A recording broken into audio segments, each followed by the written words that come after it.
Welcome, everyone, to this week's edition of Military Trailblazer Office Hours. Thanks so much for taking time out of your Wednesday evening to spend it here in the spirit of community, mentorship, and, of course, learning. I'm your host, Dave Nava. I'm a lead solution engineer at Salesforce, and I'm a military trailblazer. Each week, we invite a co-host or sometimes co-host to take part in the conversation so we can leverage their experience, their expertise, and their unique perspectives. The focus for tonight's session is exploring Salesforce financial services career paths and roles. So, if you're curious about what it's like to work as a Salesforce professional in the finance industry, this is the session for you. I'd like to welcome and briefly introduce our co-host for tonight's session, Brian Shea. Brian's a 10-time certified Salesforce architect in the finance industry and has been leading information systems projects for over 15 years. He's a managing partner with the Kravit Group, runs his own consulting firm, Shea Consulting, and is a contributing author to Salesforce Ben, which is the leading Salesforce blog in the world. It is awesome to have you here, Brian, co-hosting with me. Welcome.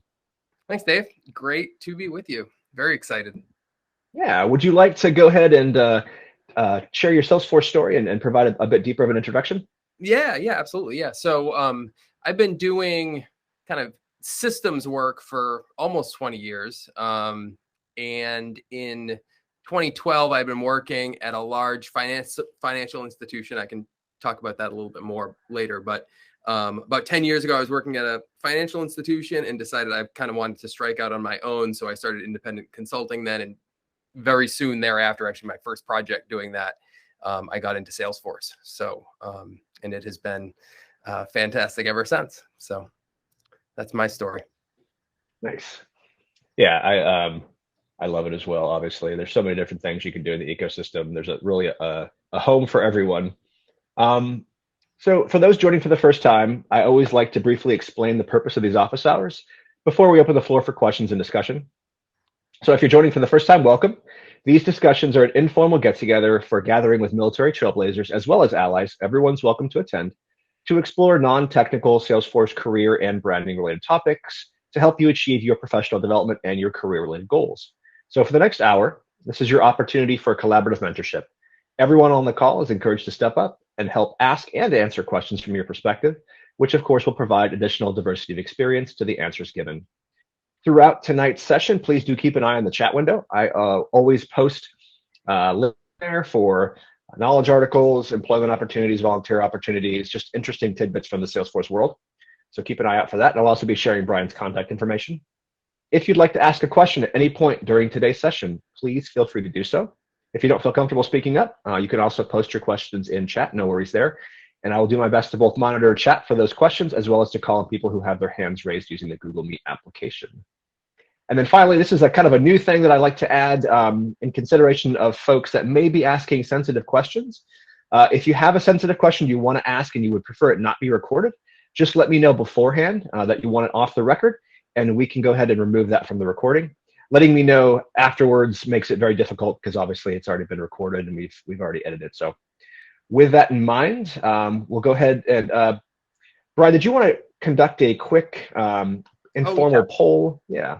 Yeah, absolutely. Yeah. So a couple, Dave and I were chatting beforehand, and just in order to kind of shape the conversation, just wanted to do a quick informal poll, kind of show of hands or put it in the comments. How many folks are currently, or let us know if you are currently working in a Salesforce position now, or if you're looking to get your first position. Can you let us know one or the other in the chat? We'll give folks 30 seconds. Yeah. FTE current. Okay. Current. Hiring our heroes. Current. Looking. Current.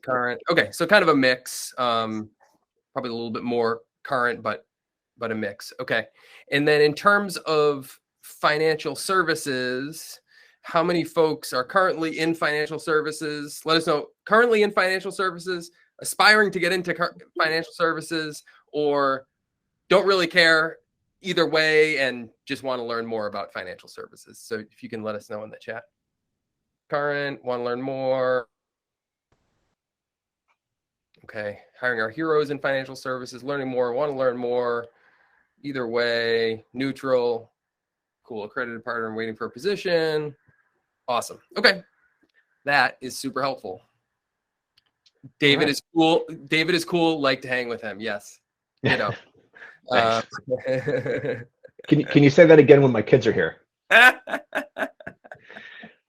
So we'll go ahead and kick it off. And Ed, as always, obviously, everyone on the call, this is your session.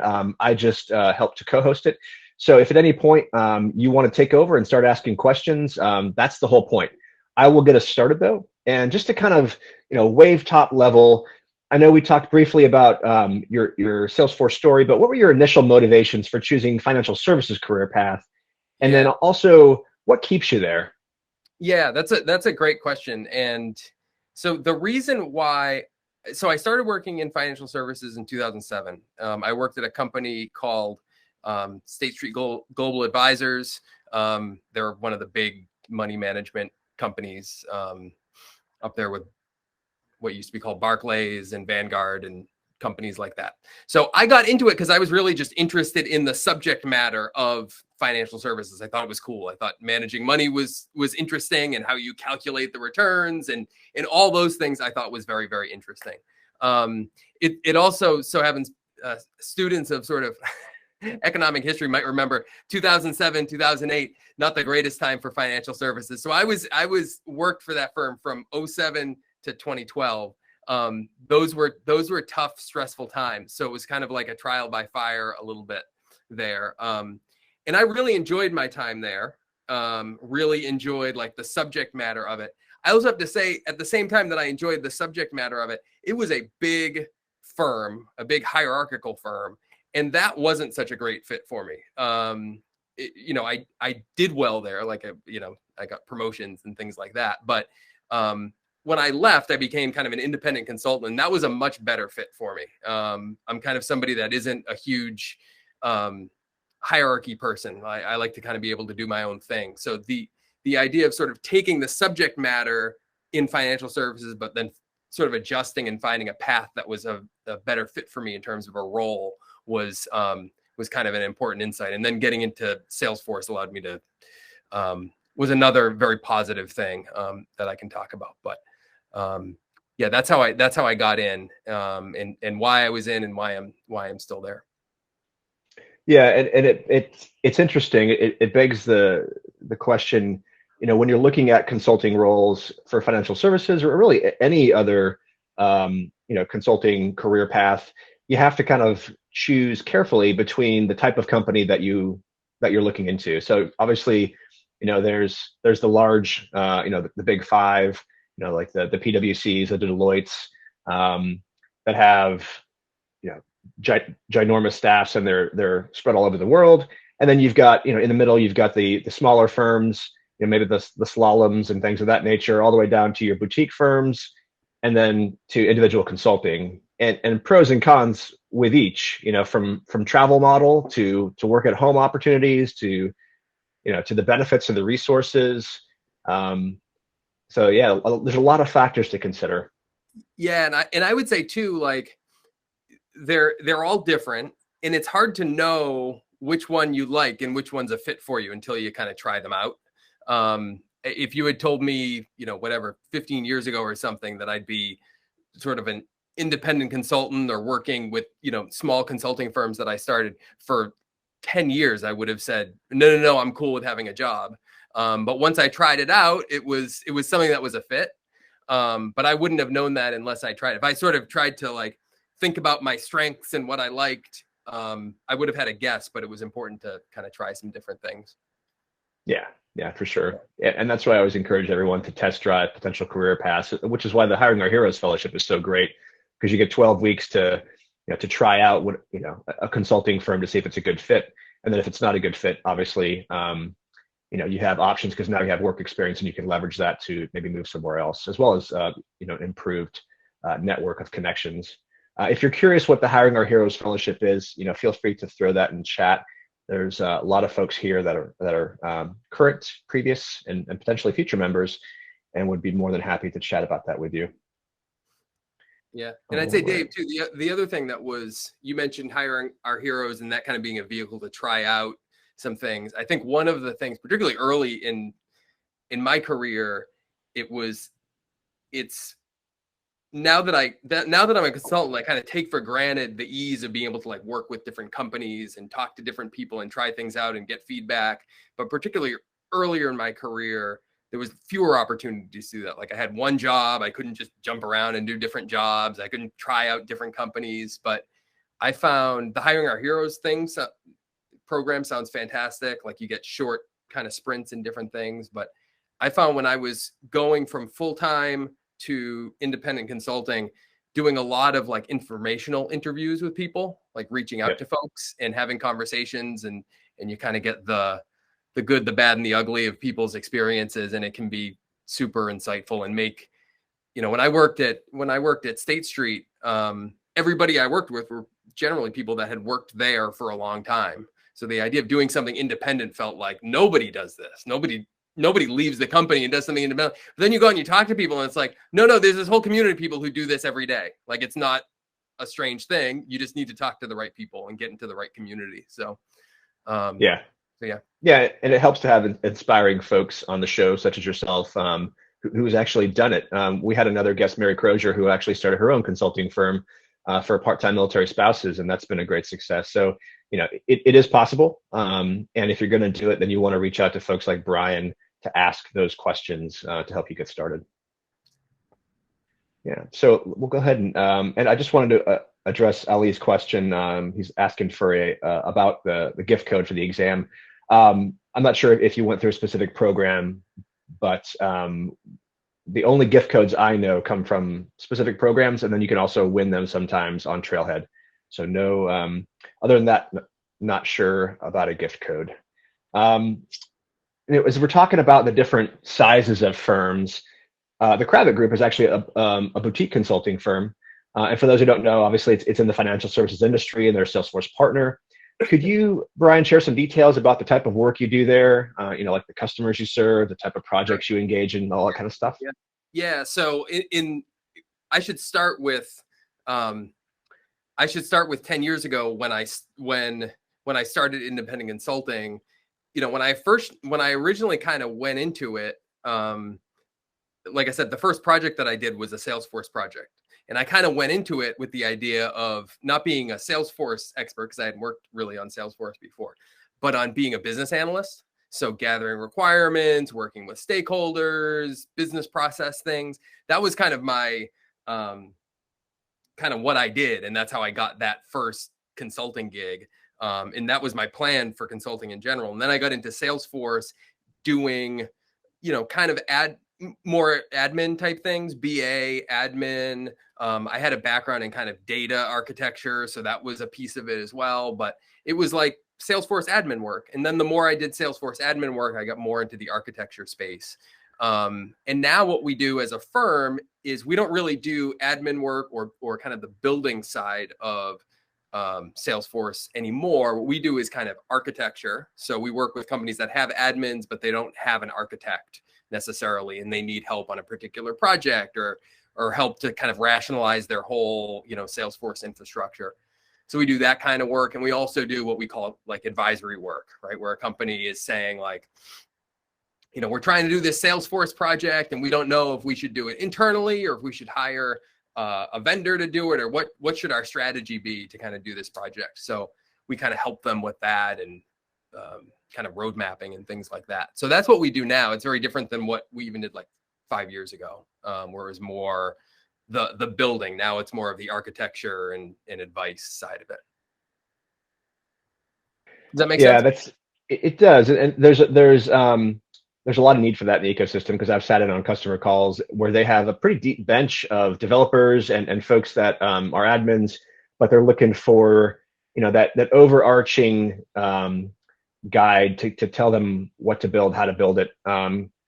Because, approaching a project of that size, oftentimes all the different streams that go into it is challenging. So being able to rely upon, a team of architects, very helpful. Yeah. And a lot of times where, we have clients where they're saying, we have a big project that we're going to do, that we want to do, and we're going to hire, a Salesforce, like an SI or a partner. Like we're going to hire, like a Slalom or an Accenture or a Traction or one of these companies. We're going to do an RFP process, but they want us to help them kind of with the RFP process and help them to ask the right questions and that kind of stuff. So there's definitely a whole bunch of different ways to kind of play in this space and to add value. Yeah, for sure. Um, Kathleen asks, do you support all kinds of companies, or do you have a niche? This is like the question. I'm glad you asked this question, Kathleen, because it's the question I kind of wanted to get to. Is we talk about financial services as a single thing, as a single industry, but for folks that have been in it, like it's really a collection of um, sub verticals, right? Like there's retail banking, right? The bank that you go to for your savings and for loans and things like that. There's insurance. There's asset management, the companies that actually manage money, like the Fidelities of the world or the Vanguards. There's the wealth management companies, which are like the advisors that help you to invest your own money. And these all fall under financial services, but they're very different sub verticals, and the subject matter is different, and the it's almost like the communities are different as well. So I'd almost think of financial services as a collection of industries as opposed to one industry. And Kathleen, to answer your question, my background is more in the asset management space. So working with the companies like I've never worked with Fidelity, but like the Fidelities of the world, the companies that actually manage money. Awesome. Thanks for clarifying that. And great Yeah, question, Kathleen. yeah. Alex asked a question. What do you think about being an ISV partner? ISV standing for individual software vendor. And you can think of those folks as the people on the app exchange, like DocuSign, that have packages or applications or components that interact with the Salesforce platform. Yep. I think so. One of the big things for me, one of my kind of mantras is like there's a whole bunch of ways to make a living in this world, and I'm going to focus on the way that I make a living. I'm not going to try to make a living in other ways. So, we are a small boutique consultancy. Like I said, that's different than being an SI. And it's definitely different than being an ISV. So I know tons of people who are ISVs, and it seems great. It's just very different than being an SI, or different than being an independent consultant. And I think where people, particularly in the sort of um, solo consultant space, or even in career space, is when people try to be a little bit of both.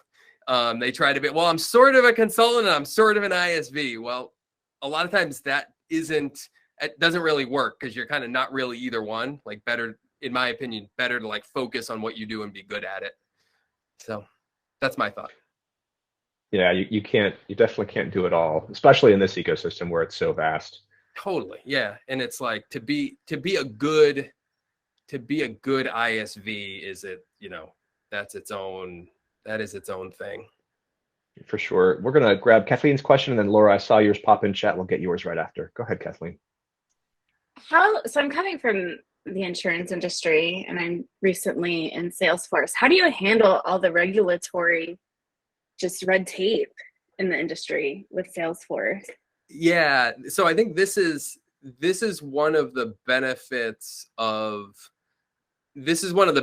specializing in a particular subvertical, particular area. And I want to be clear, when you talk about, regulation and compliance, like you as a Salesforce professional in the insurance industry, and I'm sure you're in a particular type of, whole, retail insurance or reinsurance or corporate insurance, whatever it is, there's subverticals even within that and rules within that. It's not like you need to be an expert on the like compliance laws and everything, but you understand what they're about. You understand the terms. You can kind of speak the language. Not that you need to be the compliance expert.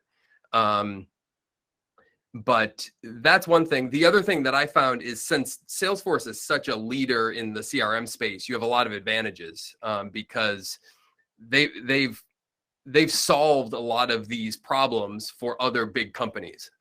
So maybe not particular insurance compliance things, but a lot of the big compliance questions around, pick an example, GDPR or whatever it may be, like Salesforce has done this. So you can have confidence, your client or you can have confidence that they've already solved a lot of these problems, as opposed to, the alternative being going with another CRM or building something custom built. Now you're trying to figure out all those things from scratch. Kathleen, did that make sense? Yeah, it did. Thank you. While we're on the topic of subverticals, Laura asked, would you recommend a specific subvertical for someone new to financial services? Frank, when you and I chatted back in the day, whenever it was, probably 6 weeks ago or something, I think we talked about this. My opinion on this is, if you are in financial services and you like it, that's great. If you really think financial services is cool, like I do and like I did, I think it's great to focus there. One thing I would say is, if you are learning Salesforce, Salesforce is a niche unto itself. And sometimes, like, the idea of niching is really important. At the same time, sometimes I feel like people feel pressured to like niche further and further down, like they only do this thing. And I think particularly where Salesforce is right now and where the market is right now, like if you are somebody who has Salesforce skills and, let's say, can work,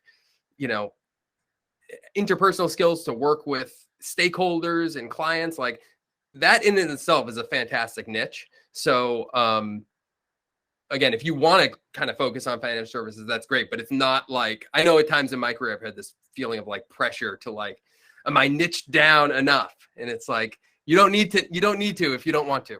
So, but with that said, to answer the specific question, do I have a recommendation on particular subverticals? I don't. I think it depends on you and what you're interested in and I mentioned the substance. I really liked asset management, the substance of it, like the technical parts of it. There's also a culture side of it as well. Asset management is, a lot of times it's big firms, very buttoned up. And that some people love that, other people don't like that. So if that's something that you don't like, don't work in that industry, work in another industry, because you'll have more fun doing it. Like retail banking in a small retail bank is totally different than working at a big asset management company. We have a client that's a kind of a regional retail bank, and they have like happy hour on Friday afternoon, and it's very informal, and you can see people like playing basketball in the background. That doesn't happen at the asset management firm.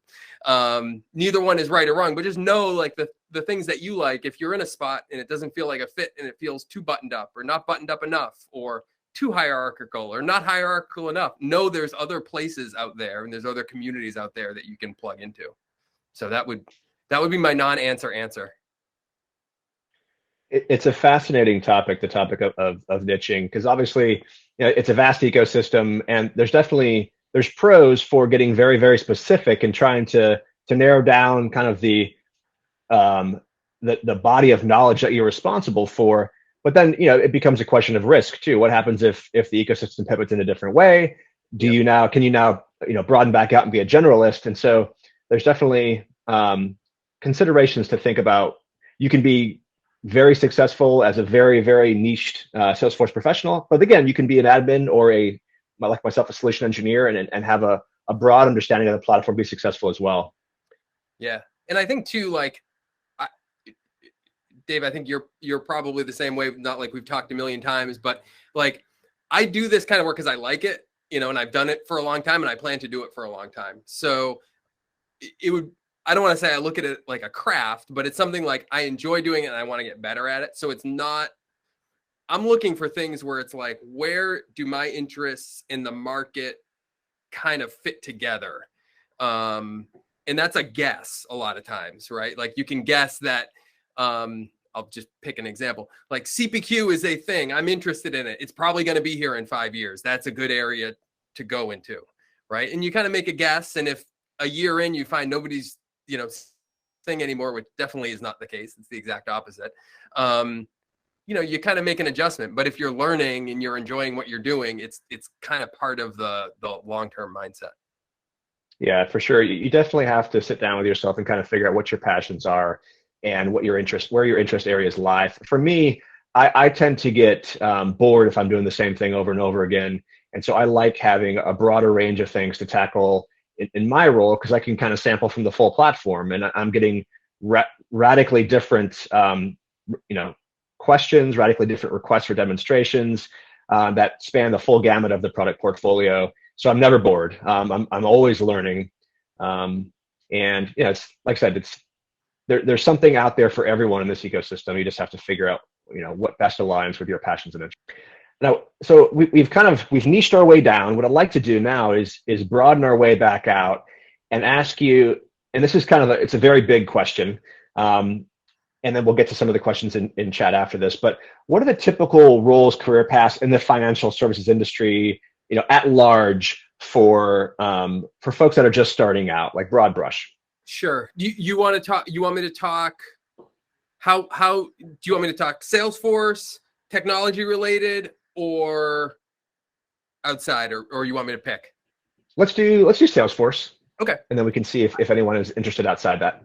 Sure. Yeah. I would say the roles, we'll call them, for lack of a better term, entry-level roles in the Salesforce space in financial services. The titles are probably similar to the ones that you're familiar with. So like I'd probably say admin and BA are the two big ones.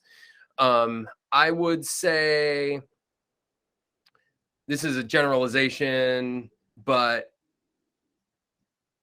Kathleen mentioned compliance and regulatory things. I'd say that's just it's sort of an undertone of these roles a little bit more probably than some other industries. So like kind of understanding that that's part of the projects and an important part of the projects is something to be aware of. I'd say a lot of times there's kind of a data component to a lot of the projects where I'm thinking of the asset management space where you've got Salesforce, but you've got a bunch of other systems that are being brought to bear as well. So that's an important part of it. I'd say the other one, and this is the big one that I think is super important. I think is a big opportunity that I personally think is overlooked, is the idea of kind of requirements gathering or requirements elicitation, like figuring out for your client, for your stakeholder, for your users, what their need is and what should be built in order to address that need. I find a lot of times we see situations where folks are jumping to solutions or going to solutions too soon. And I think that particularly for people who are kind of newer to the Salesforce space, it's a huge opportunity. I think it's hard. I think the being good at identifying requirements is kind of a hard one it's a hard one to communicate that skill like publicly, like on social media, right? Or in a resume. But it's a really important one once you get to the job or even to get through the interviews, like to be able to ask the right questions, to be able to build trust, to be able to understand what people want. I think that is the huge one. And when we're kind of working with clients and they're looking to hire somebody, that's a lot of times the piece that is really important that they have trouble finding folks that bring the knowledge of the platform plus that kind of requirements and the interpersonal skills and all that stuff. Yeah, it's one of those foundational skills that you'll find necessary for entry-level roles all the way up through, solution architect, technical architect. You have to be able to ask good questions and dig into the matter. And Dave, if I can just it's a little bit of a tangent, but it's two new certs, a BA cert, and I think it's called strategy designer. And the strategy designer, they both look fantastic. The strategy designer one has a lot of really interesting, like lean and agile and product management elicitation techniques in there that I was super excited to see because we've been using some of them. We've been pulling them from, and it's really exciting to see this lingo is starting to be used more in the Salesforce space, or at least people who are using the lingo more, connecting more together. So I am super excited about that. And I think it's one that it's definitely worth checking out if you're interested in this kind of stuff. Yeah, Salesforce, I would agree with you. I'm actually working on it right now. I was studying for it this morning.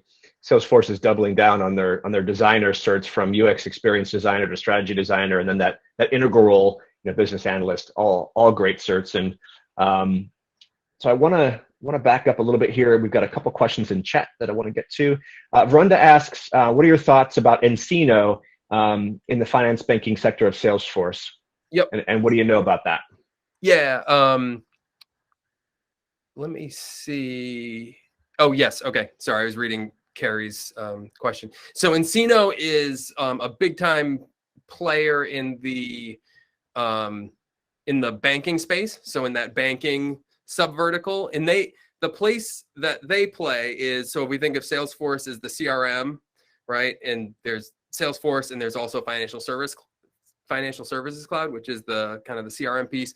nCino plays a role that they call it a loan origination system. So if you think about Salesforce kind of being the more of the top of funnel type of thing, if they're trying to get a loan in, nCino is kind of a middle piece, and then they have in the industry something called a core, which is where they kind of book their transactions and book their loans and book their deposits.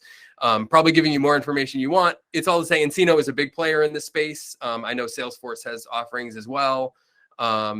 So my thoughts on nCino are it is a big player in this space. I'll leave it there and kind of do more reading on that one. Yeah, awesome. Thank you. So Carrie asked, and this kind of goes back to what we were just talking about, the requirements gathering. Any recommendations on learning the industry lingo? I know we talked about the certs that just came out, and each one of those certs does have a trail mix, or actually a trail and probably trail mixes as well that are attached to it. In fact, the one for strategy designer is pretty immense. But are there other resources that you know about for folks where they can learn the lingo?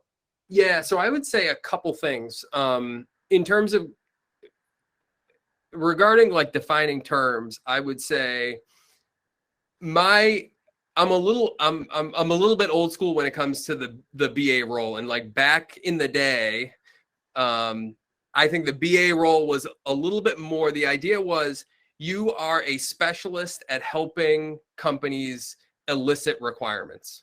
So aside from knowing the particular company or even the particular industry, you're really good at running workshops and sessions where you can help draw out those requirements. And you're good at modeling and data modeling and process modeling and all that stuff. There's an organization that does certifications in this area. It's called the IIBA, International Institute of Business Analysts, I think. And they have a number of certifications kind of in that vein, right? Of like business analyst as craft. I think in the Salesforce space and in a lot of other spaces, business analyst has come to mean something in some ways a little bit different. It's a little bit more of like a business process definition thing, which is totally fine. It's just a slightly different definition of it. But I'd say if you're interested in that kind of generalist ability to elicit requirements, the IIBA resources are a great place to look.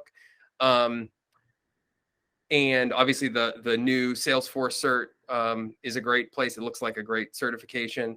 I would say one thing to keep in mind with the industry specialty is it's important to figure out kind of where, like I mentioned on Kathleen's question before, like in the compliance space, it's important to know kind of the patterns within compliance, right? Like how things work, when you need to get sign off, what's okay, what's not okay.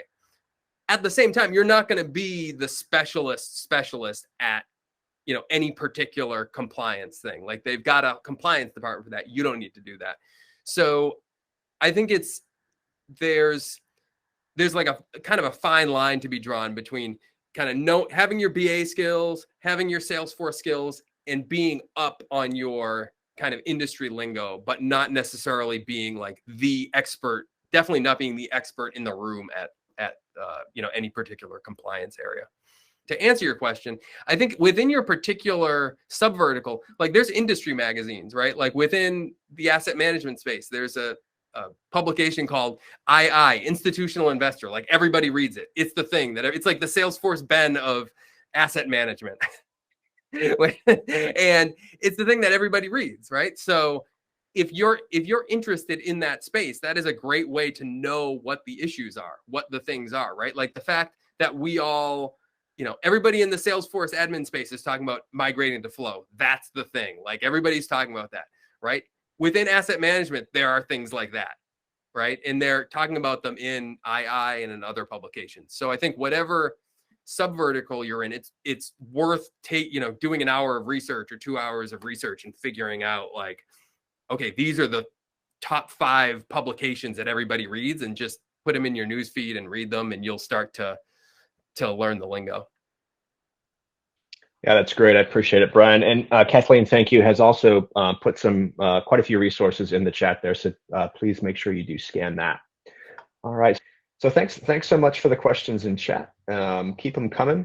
In the meantime, I did want to talk a little bit about what the market is looking like right now as far as hiring, the fintech landscape for entry-level roles. How hot is it? Which companies are predominantly employing? And are there things that maybe trends that people could take advantage of, like you mentioned CPQ, that would enhance their candidacy for an entry-level role? Yep. That is a great question. I think it depends. No surprise, it depends on the subvertical. So one of the questions, we've gone more than half the time without really talking about FSC. That's usually one of the first things that comes up. I would say if you're in, to kind of grossly oversimplify the financial services space, if we think about it and draw a line between B2C companies and B2B companies, so B2C being business to consumer, like your retail bank, the bank that you go to as an individual for your savings account, an insurance company, an insurance broker where you go to get your insurance policy, right? These are all B2C companies. The B2B companies are generally the bigger companies, the asset management companies that are doing business with other businesses. I would say if you're in the B2C space, financial services cloud is one that's great to know. It's great to know because of it as a tool that you can use. It's also really great from a learning perspective, like learning the concepts and the features that are important is really important. I would also say FSC, as Salesforce and the product folks would tell you, it's not just a B2C tool, but it has grown up as it started, I think, in the banking space. So it's more, there's sort of a longer history of B2C work on FSC as opposed to in the capital markets or B2B space. So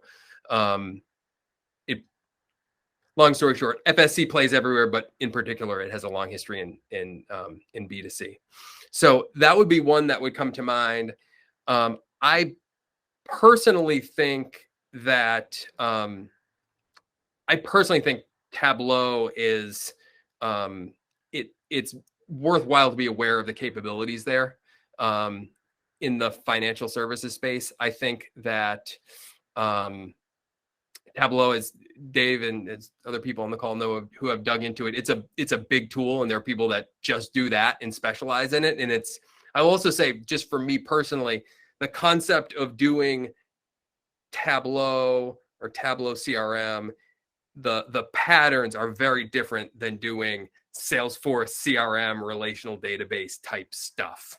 Very different. So I'm careful to say, I wouldn't try to be a specialist in Salesforce and in Tableau. Not saying that. Worth knowing the capabilities though, and what it can do, and where like native Salesforce reporting stops and Tableau starts. Like that's really valuable. But I don't want to sound like sort of repeating the same thing, but I think it's core Salesforce plus good, business requirements capabilities and business analysis capabilities, I think is really it's still a strong package, even though it's not the most exciting stuff. I think it's what a lot of companies need, is really good core CRM and really good business analysis. Yeah, and for the record, it is extremely difficult to be great at Salesforce and great at Tableau. But as I've proven, you can be so-so at Salesforce and pretty awful at Tableau and still make a living. So There's hope out there for everyone. I will not be sharing my Tableau dashboards with you. Yeah. So going back in the questions, Nitin asks, and you or Kathleen might know, are there jobs in insurance regulation either within the states or commercial? Kathleen shaking her head. I'll let you, Kathleen, you take that one. If you are in Denver, Agent Sync is desperately looking for help. They are built on the Salesforce platform. And then you have USAA, Travelers. I can think off the top of my head. I'm sure there's many more large insurance companies. Regulation is massive in insurance. Every single state is like its own independent country when it comes to insurance. So there's definitely a huge need. And insurance is recession proof-ish. So. Always. Nice. Great question. Just quick question. Yeah. I'm sorry, David, if I can. So Kathleen, these firms you mentioned, I mean, so all these jobs opportunities are with respect to Salesforce? Yes, Salesforce has proved itself to actually be extremely useful. They're, the CEO of Agent Sync was just at Trailblazer DX, and she did an expo, and I would look into that. Okay. Success. Sounds good. Appreciate it. Thank you. Yeah, thanks for the question. Very, very good one. And just to return briefly to a point that Brian made about FSC, Financial Service Cloud, Trailhead has released a lot of great modules recently on that. So if you're not familiar with it, there's quite a few learning resources there in Trailhead, and you can dig in and you can build on FSC. And it's built on Salesforce, but it has a different look and feel, kind of like Nonprofit Success Pack or Success Cloud is built on Salesforce, but has a different look and feel. Same kind of difference there. There's a good Trailblazer group, FSC Trailblazer group as well. Cool. That folks can be a part of. And again, you get a sense of the tool, but you also get a sense of the features and the capabilities that those types of firms are looking for. So I think it's really valuable. Even if let's say you worked at a firm and they use Salesforce but not FSC, I think there'd be value in like being plugged into that group, because you're going to have a sense of what use cases other people in a similar space are trying to address. Yeah, great point. So I'd like to talk a little bit about kind of the typical week in the life of a financial services consultant. As far as activities, we talked about it briefly, but maybe you could take us through this week or last week and kind of talk about some of the activities that you engaged with, how you measure success, some of the challenges. That'd be really interesting. Yeah. So I would say, actually, I'm going to ask you one question, Dave. Do you want to hear, like I said, my business and the work that I do is kind of evolved over time. And now what we're doing is a lot more of the architecture, design and requirement session. So that's what we do now. Again, 5 years ago, I was probably doing more hands-on keyboard stuff than I was of strategy. So I can talk through. You want me to talk through both of those, because I think they're both relatively interesting. Yeah, that'd be great. If you want to start kind of at 5 years ago at the entry level, or and then work your way up to more mid and senior level, that'd be great. Yeah. I think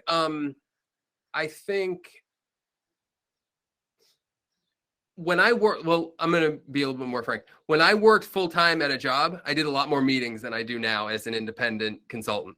I'm not a huge meetings fan, so I've tried to optimize the work that I do to be in as few meetings as possible.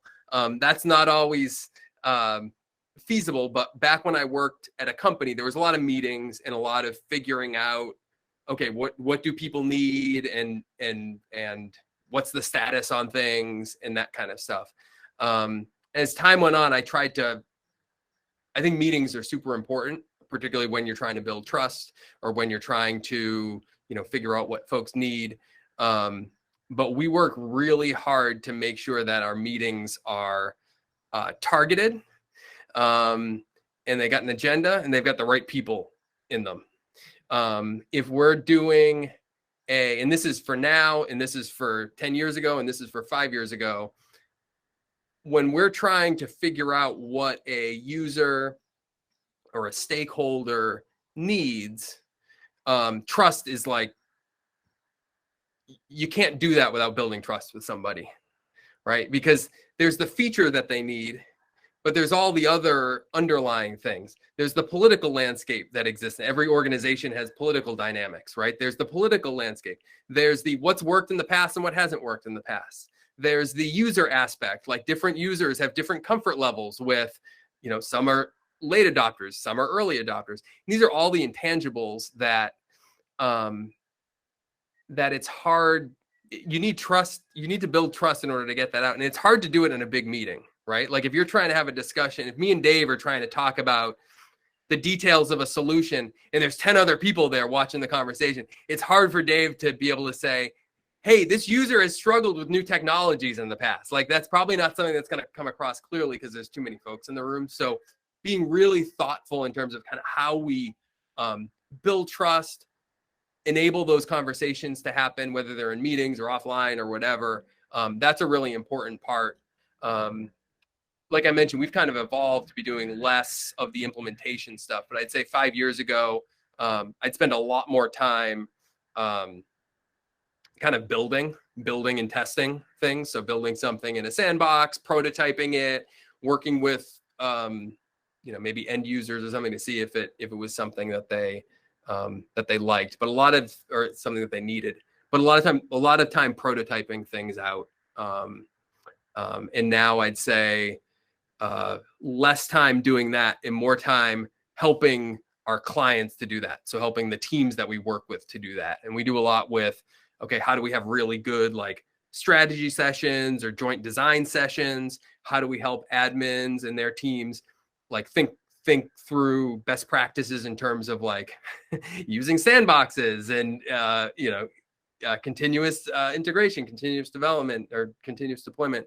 How do we use prototypes, right? Like, how do we build something instead of saying like, hey, I talked with Dave, he's the manager, and he said we should build out this new app in Salesforce, and it's going to take us 8 weeks, and it'll be great when you see it. And then 8 weeks later, you deliver something, nobody likes it, and nobody uses it, right? Like, how can we build some prototypes, whether there's something in a sandbox or a mock-up or even something where you're like just doing some calculations in a spreadsheet to validate that's what they need.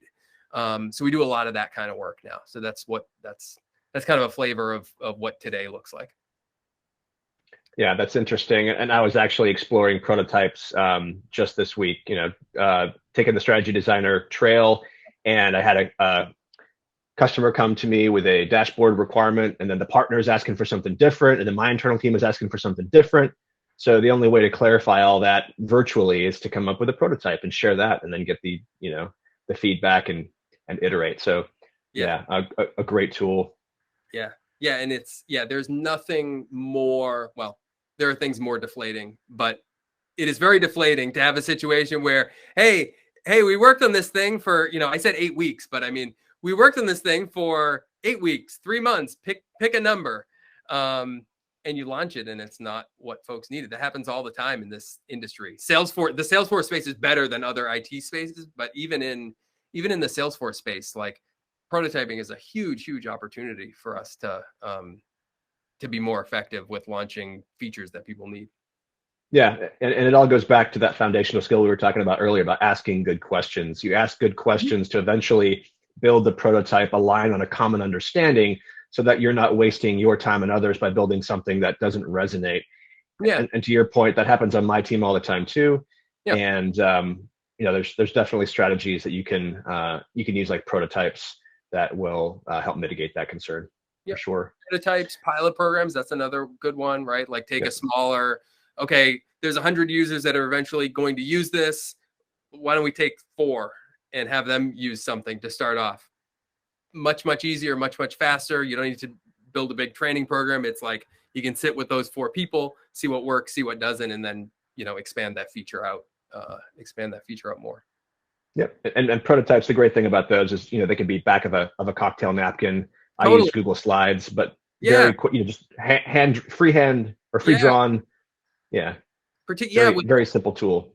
Yeah, we were doing something with automations, and there was this particularly it was like a back-end automation. So there's no visible manifestation of this to the user, right?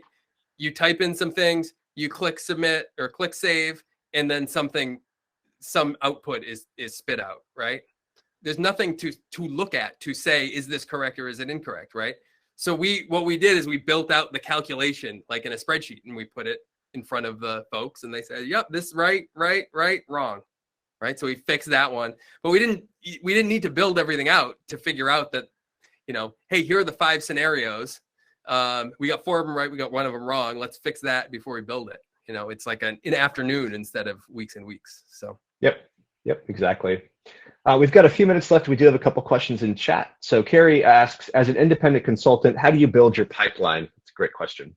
Yeah, I'm probably not the person you should talk to on best practices on building a consulting pipeline.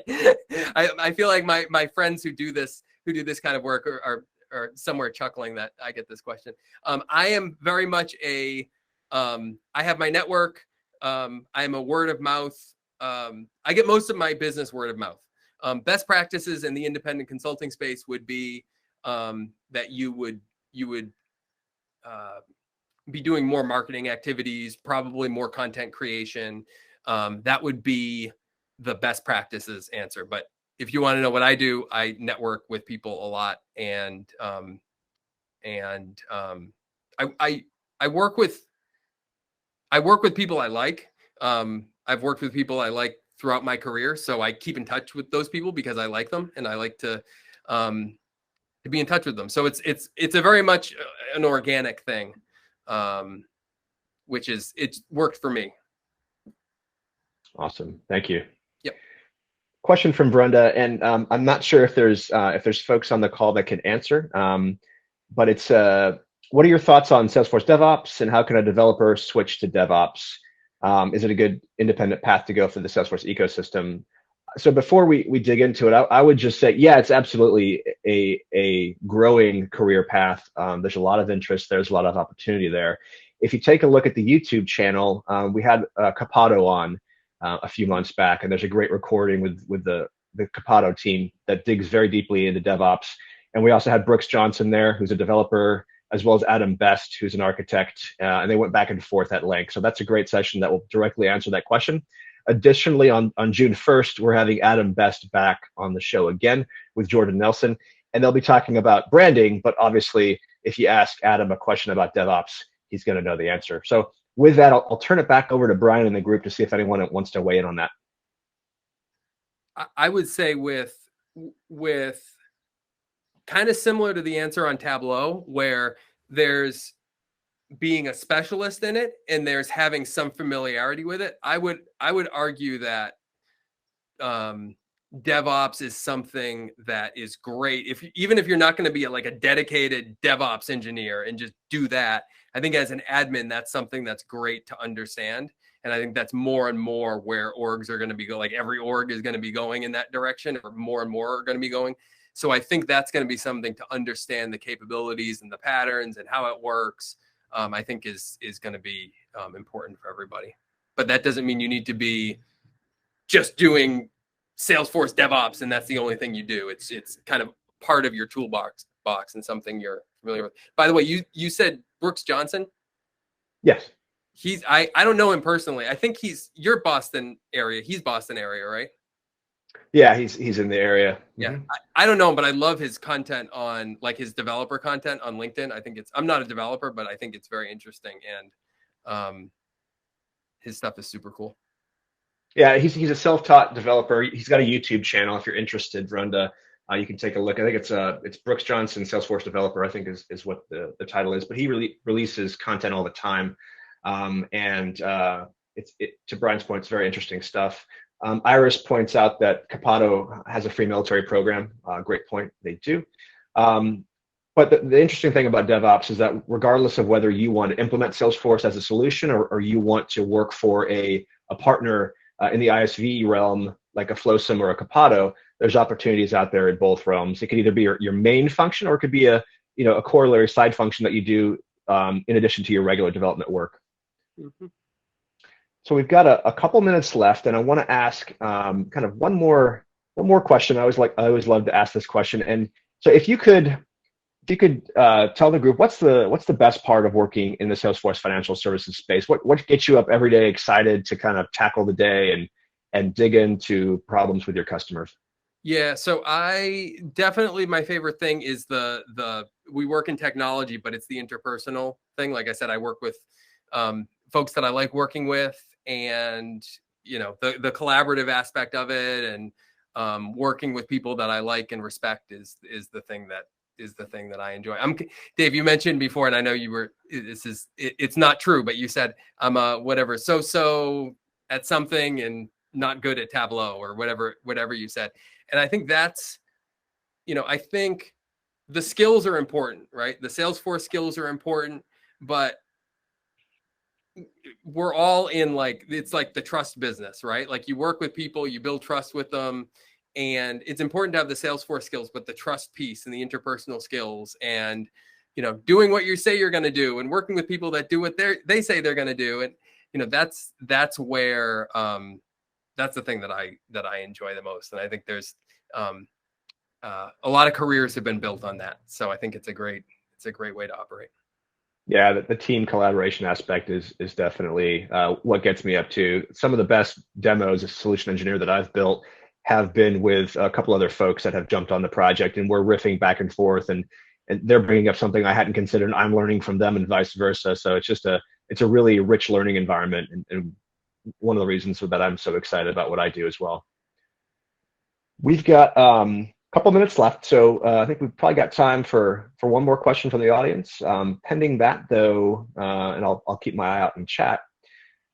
Could you share, as we kind of close up here, are there any work habits or best practices around productivity that you adopted that you kind of are your go-to habits and that you'd like to share for success in the ecosystem in general? Dude, if you're coming to me for productivity habits, you're coming to the wrong place. I am not like, some people say you're a morning person and you got to do, get up early, or, oh, I'm a night person. I'm like, neither of those. I am not the person you should go to. I'm going to be completely transparent. I am not the productivity person. You don't want to hear productivity tips from me. I think maybe that's the lesson. Maybe like everybody has their own way of working. Figure out the one that works for you, and go with that. So there you go. That's the productivity tip right there. That's the productivity tip. You have those days where you come in, oh, I got these 10 things to do, and you didn't do any of them. I used to get super down on myself, and I'd be like, oh my God, I wasted the whole day, and I just beat up on myself. And now, tomorrow's another day. Sometimes you have those weeks where the saying is, the secret to happiness is lowering your expectations. Like sometimes that's kind of the secret weapon, and you're going into a week and it's not going to be the greatest week ever. It's kind of about lowering your expectations. So yeah, it's true in Salesforce, true in dating, true in a lot of things. And another great tip there. Yeah. All right. Well, hey, we are at time, folks. Before we do close, I do want to thank Brian for spending the hour with us and sharing his expertise and his experiences in the financial services industry. Thanks so much, Brian. It's been awesome having you. Yeah, thanks for having me. This is great. I just have to say, like, what you all are doing here in terms of supporting each other and just helping each other is awesome. And I'm just honored to get to sit in with you today. So I appreciate it. Yeah, thank you. And I feel the same. Honestly, like I've been doing this for a year. This is like the 54th session. And the thing that keeps me coming back is seeing, the same faces as well as new faces on the call, and having, folks like Kathleen today answering up from their realm of experience, Iris putting stuff in chat, and helping the group out. It's supposed to be a collaborative mentorship forum, not just, one or two people helping everyone. And that's really what it's become. And so it's super exciting. So thank you to everyone as well. And hopefully we will see you back here next week. In the meantime, please be safe and have a great rest of your Wednesday evening. Can I say one quick thing before you go? For sure. I mentioned one of the things that can be useful is informational interviews. If folks want to reach out to me and chat about anything that we talked about and dig in more, I know there was like an Encino question before that I kind of gave a short answer to. Like if folks have additional stuff, feel free to hit me up for and we can chat offline. I know it can be useful to get an offline conversation about this stuff as well. So happy to do that as well. Awesome. Thanks for that, Brian. Appreciate it. All right. Thanks a lot. Well, all righty. Thanks, everybody.